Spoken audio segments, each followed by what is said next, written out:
వంట చేసేటప్పుడు వచ్చిన కూరగాయల వేస్ట్‌ని ఉపయోగించి మొక్కలకు కావాల్సిన మంచి ఎరువుని మనమే ఇంట్లో తయారు చేసుకోవచ్చు. దీనికోసం ఏ రోజుకి ఆ రోజు కిచెన్ వేస్ట్‌ని మనం కలెక్ట్ చేసి పెట్టుకోవాలి.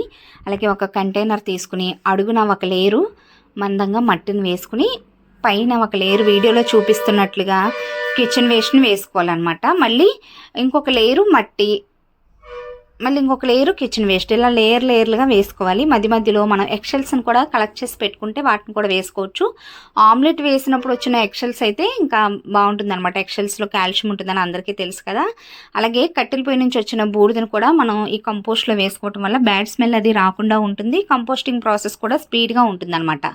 ఇలా నింపి పెట్టేసుకున్న తర్వాత పైన మందంగా ఒక లేయరు మట్టిని వేసేసుకోవాలి. వేసుకుని ఈ కంటైనర్ని మనం కొంచెం నీళ్ళలో పెడితే వర్షానికి అలా తడవకుండా 1 మంత్లో కంపోస్ట్ అనేది రెడీ అయిపోద్దన్నమాట.